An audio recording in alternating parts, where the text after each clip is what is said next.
आज के लेक्चर में हम डिस्कस करेंगे आपका बीएससी फाइनल ईयर का एक छोटा सा टॉपिक। एक्चुअली ये जो टॉपिक है इससे डेरिवेशन नहीं पूछा जाता आपसे, जो भी यहाँ पर मैंने फॉर्मूला लिखा है डायरेक्ट आपसे क्वेश्चन पूछे जाते हैं, और वो भी कॉम्पिटिटिव एग्जाम में। हो सकता है कि ग्रेजुएशन का जो एग्ज़ाम होता है, जो भी थ्योरी एग्ज़ाम होता है आपका, मे बी और मे नॉट बी कि इस जो यहाँ पर फॉर्मूला लिखा हुआ है इससे क्वेश्चन पूछे जाए आपसे। लेकिन अगर न्यूमेरिकल आएगा तो पॉसिबिलिटी है कि यहाँ से आपका न्यूमेरिकल बनेगा ही बनेगा। तो यहाँ पर हम डेरिवेशन डिस्कस नहीं करेंगे, नॉर्मल डिस्कशन करेंगे कि वो जो न्यूमेरिकल है आपको सॉल्व कैसे करना है।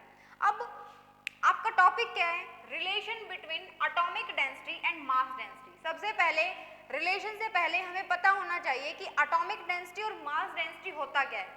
अगर हम बात करें एटॉमिक डेंसिटी की तो उसको हम डिनोट करेंगे, नॉर्मली हमें डेंसिटी पता है क्या होता है, रो से डिनोट करते हैं, लेकिन एटॉमिक डेंसिटी को हम यहाँ पर डिनोट कर रहे हैं रो एन से। और रो एन का मतलब क्या है?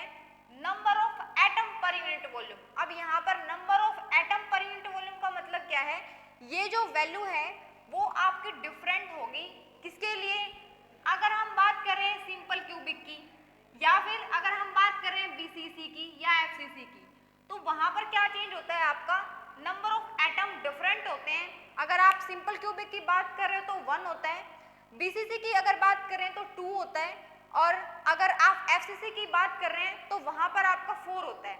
अब नंबर ऑफ एटम अगर डिफरेंट है, अब वॉल्यूम के लिए आप क्या यूज कर सकते हैं? Because simple cubic base body centred और फेस सेंटर्ड में जो आपका एज लेंथ होगा उसको आप ए बोलते हो, तो यहाँ पर वॉल्यूम की बजाय आप यहाँ पर ए की पावर 3 भी लिख सकते हैं। तो एटॉमिक डेंसिटी डिफरेंट होगा आपके लिए। अब यहाँ पर एटॉमिक डेंसिटी तो हमें पता चल गया कि नंबर ऑफ यूनिट पर unit volume, that is our atomic density. अब यहाँ पर लिखा हुआ है कि मास डेंसिटी क्या होता है, उसको हमने नीचे लिखा है रो एम।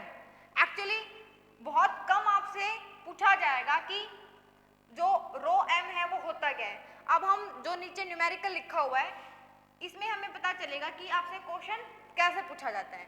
अब अगर हम बात करें रो एम की, तो रो एम का मतलब क्या है? मास पर यूनिट वॉल्यूम। अब यहाँ पर हमने क्या लिखा है?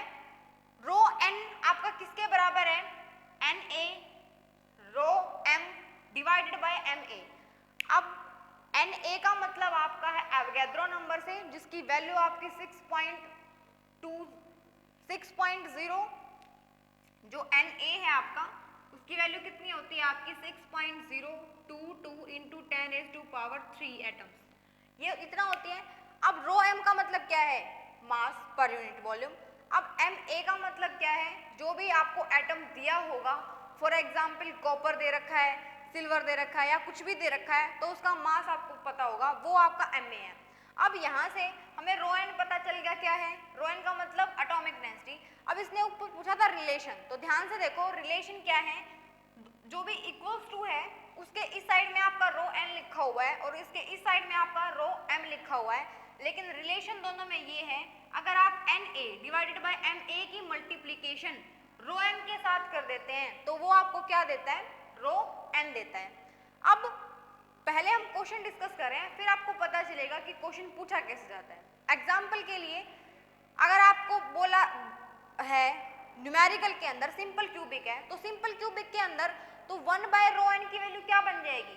ऑटोमेटिकली ये जो वैल्यू है वो आपकी बनेगी 1 बाय ए की पावर 3। 1 क्यों लिखा? बिकॉज सिंपल क्यूबिक के लिए नंबर ऑफ एटम आपका 1 आता है, equals to N A rho M M A. अब आपसे पूछने के लिए क्या पूछा जा सकता है वो ध्यान से सुनिए। एन ए आपको अंडरस्टूड है, एन एम ए जो है वो वैल्यू आपको गिवन मिलेगी, रो एम पूछा जा सकता है आपसे। ओके, यहाँ पर अब तो मैंने यहाँ पर 1 लिखा है, ठीक है, लेकिन यहाँ पर आपका 2 भी हो सकता है, यहाँ पर आपका 4 भी हो सकता है, लेकिन यहाँ पर हम लिख रहे हैं उसको एन। एन आपका डिफरेंट हो सकता है ना, सिंपल क्यूबिक के लिए, बीसीसी के लिए और एफसीसी के लिए। अगर यहाँ पर 3 ही पैरामीटर्स हैं, या तो आपसे रो एम पूछा जाएगा, या आपसे एन पूछा जाएगा, या फिर आपसे एज लेंथ पूछी जाएगी। अब अगर नॉर्मली आपसे एज लेंथ पूछी जाती है तो इसको जस्ट रीअरेंज करना है, लेकिन आपके माइंड में जो फॉर्मूला है वो क्या होना चाहिए, ये फॉर्मूला आपके माइंड में होना चाहिए। ऊपर Na मल्टीप्लीकेशन और नीचे क्या है, मास ऑफ द एटम है। उसके बाद आपसे चाहे कुछ भी वैल्यू पूछ ली जाए, चाहे ए की एन की कुछ भी पूछी जाएगी, तो इजीली हम रीअरेंज करके मैथमेटिकल टर्म्स को फाइंड आउट कर सकते हैं। लेकिन फॉर्मूला आपका इम्पोर्टेंट है, ये आपको याद होना चाहिए, अदरवाइज आप न्यूमेरिकल को सॉल्व नहीं कर पाएंगे।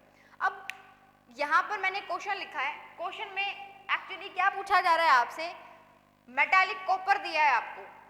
ओके, यहाँ पर मेटालिक कॉपर है, known to be from a cubic crystal. इसने खुद ही बोला है कि क्यूबिक क्रिस्टल है। क्यूबिक क्रिस्टल है मतलब सिंपल क्यूबिक भी हो सकता है, आपका बीसीसी भी हो सकता है और एफसीसी भी हो सकता है। एंड मतलब यहाँ पर उसने स्पेशल नहीं बता रखा कि वो सिंपल क्यूबिक है, बॉडी सेंटर्ड है या फिर फेस सेंटर्ड। इसके बाद लैटिस कांस्टेंट उसने दे रखा है, जो एक्सरे से मेजर किया है, उसने दिया है ए। अब यहाँ से आपको क्लियर है कि ए की वैल्यू आपकी क्या है, 3.6 Nm। आप इसको एंगस्ट्रॉम में भी चेंज कर सकते हैं, बिकॉज 1 एंगस्ट्रॉम के अंदर आपके कितने होते हैं, 10⁻10, उस टर्म में भी आप इसको लिख सकते हैं। उसके बाद specific heat of the copper दे रखा है। एक्चुअली जो specific heat of the copper जो यहाँ पर इसने दिया है, यहाँ पर इस फॉर्मूले में उसका कोई रोल नहीं पता हमें इस न्यूमेरिकल के लिए। ये स्पेसिफिक बात है कि स्पेसिफिक हीट दे रखा है, लेकिन हमें तो क्या चाहिए, रो एम चाहिए। तो वो हम कैसे फाइंड आउट करेंगे, वो हम अभी फाइंड आउट करेंगे, रो एम की वैल्यू भी। इसके बाद एटॉमिक वेट दे रखा है आपको, मतलब Ma दे रखा है। ऑप्शन देख के वैसे आपको पता चल सकता है कि आपको वैल्यू किसकी निकालनी है, एन की। लेकिन ऑप्शन अगर नहीं भी गिवन है तो यहाँ से स्टेटमेंट से भी हमें क्लियर है कि हमें कौन सी वैल्यू फाइंड आउट करनी है। सबसे पहला काम हमारा क्या है, फॉर्मूले को लिखना। फॉर्मूला क्या है, एन। अब रो एन को माइंड में हमारी ये फॉर्मूला होगा, लेकिन आप इसको लिखेंगे कैसे, एन की वैल्यू हमें फाइंड आउट करनी है, a की power 3 equals to Na rho M Ma। अब Na भी पता है, Ma भी पता है। अब ध्यान से सुनो कि रो एम का मतलब क्या है। अब देखो, जो स्पेसिफिक हीट होती है वो आपकी किसके बराबर होती है, वो आप एक्चुअली लिखते हो स्पेसिफिक हीट किसी भी सिस्टम के लिए, specific heat of the crystal divided by specific heat, या फिर उसको आप डेंसिटी भी बोलते हैं, ठीक है। तो डिवाइड में क्या होता है, मतलब क्रिस्टल की, यहाँ पर लिखते हैं हम स्पेसिफिक हीट से आपका क्या मतलब है कि क्रिस्टल की mass density, mass of the crystal या फिर क्रिस्टल डेंसिटी, और डिवाइडेड बाय में वाटर के लिए। लेकिन वाटर के लिए हमें पता है 1 kg पर यूनिट वॉल्यूम होता है। दैट्स वाई ये वैल्यू अगर आपकी 1 बन रही है तो हमें ये वैल्यू पता है ऑलरेडी। तो क्रिस्टल के लिए आपको रो एम की वैल्यू पता है, तो वो क्या कितनी दे रखी है हमारी, 8.96। अब वैल्यू किसकी फाइंड आउट करनी है, एन की।